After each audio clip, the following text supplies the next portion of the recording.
श्रावण के पवित्र मास में आज श्रावण का प्रथम दिन सोमवार का है और रामचरितमानस और भागवत का मिक्स पाठ आपके सामने कुछ रख रहा हूँ।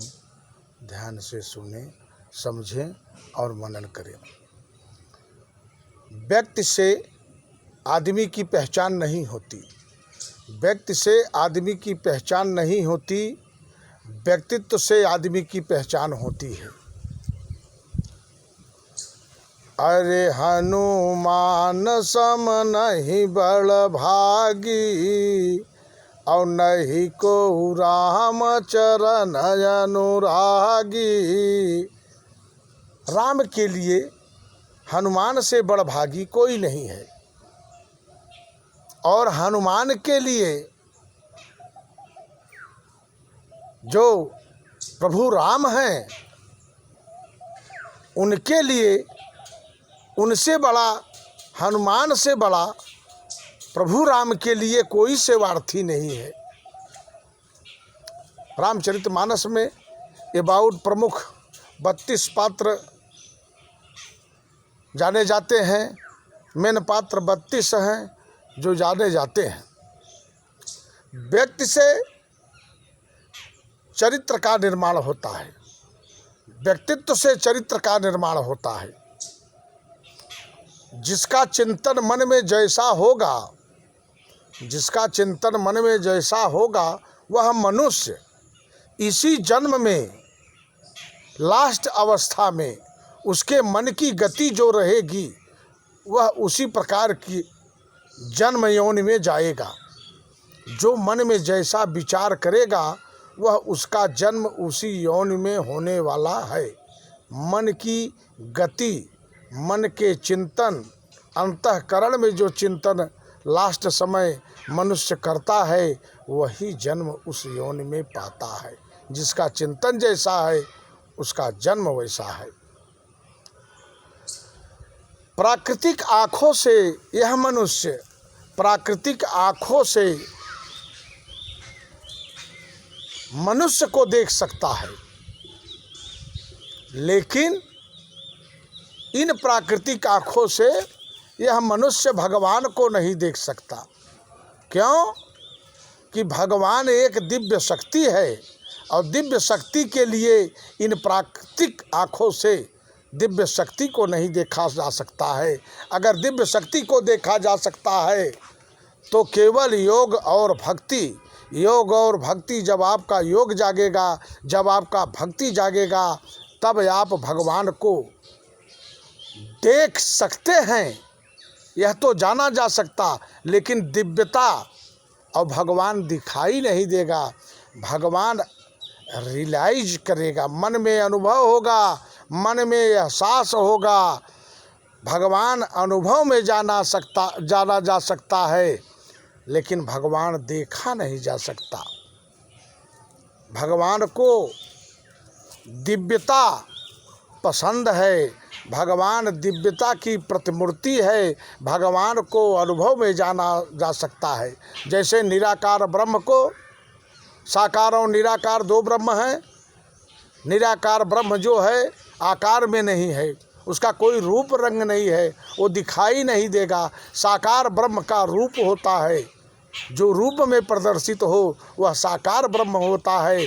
जो रूप में नहीं दिखता, जिसका कोई आकार नहीं है, वह निराकार ब्रह्म है। जैसे हमारे रामचरितमानस में गोस्वामी बाबा ने कहा है, अरे बिन पद चलई और सुनई बिन काना, और बिनु पद चलई सुनई बिनु काना, और कर बिनु कर्म करई विधि नाना, आनन रहित सकल रस भोगी, बिन बानी बक ताबड़ जोगी।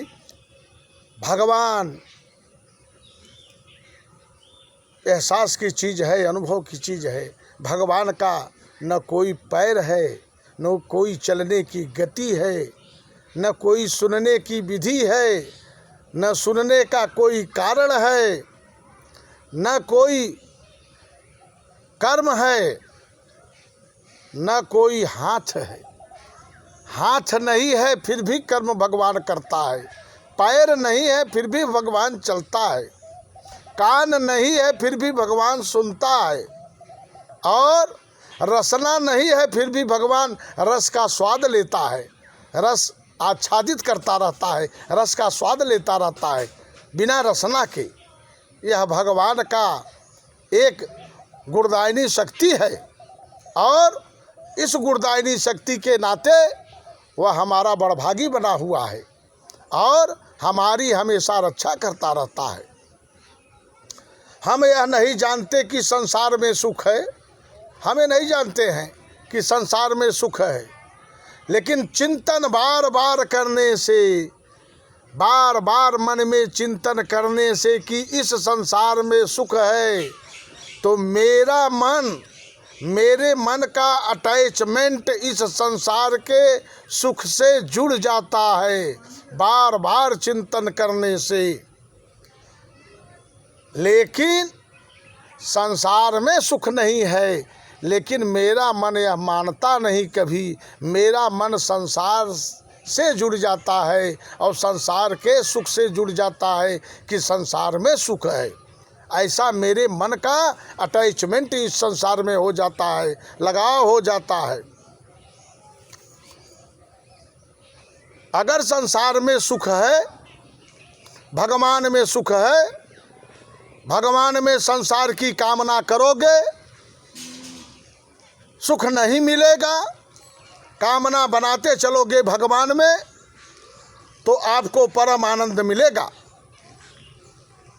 इस शरीर में क्या यह शरीर कर्म का कर्ता यह शरीर है या और कोई? जहाँ तक हमको समझ में आता है कि इस शरीर का कर्ता मन है, इस शरीर का कर्ता मन है, मन के द्वारा यह शरीर कर्म करता है, और जब यह शरीर कर्म करता है तो हमारी ऐसी कामना बनती जाती है, हमारी ऐसी इच्छा बनती जाती है संसार में, तो हमको परम आनंद मिलता है इस संसार में। लेकिन कर्म का कर्ता कौन, क्या शरीर या मन? तो उत्तर में आपको यह मिलेगा, कर्म का कर्ता मन है, न कि शरीर। शरीर तो माध्यम है, कर्म का कर्ता कारण यानी मन है। कर्म शरीर करता है नहीं, मन कर्म करता है, और मन ही मेरा मित्र है, मन ही मेरा शत्रु है। मन मेरा मित्र है और मन ही मेरा शत्रु है, और कोई न मेरा मित्र है और न कोई मेरा शत्रु है।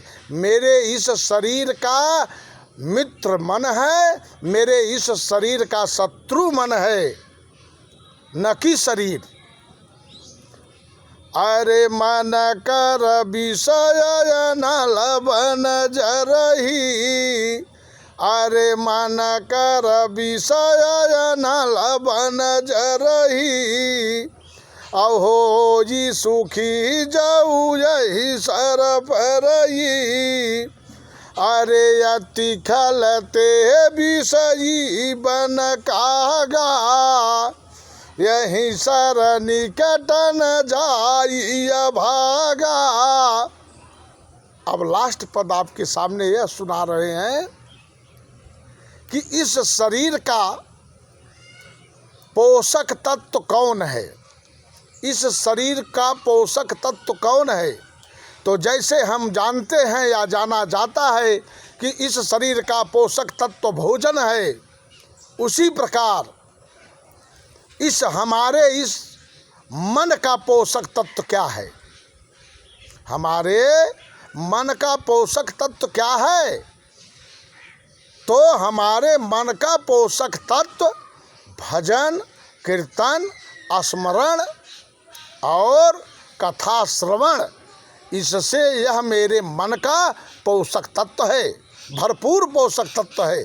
अगर यह पोषक तत्व अपने मन को देते जाओगे तो अपना मन फिट करने वाला हो जाएगा, और अपना मन फिट हो जाएगा तो तन अपने आप मस्त रहने वाला है।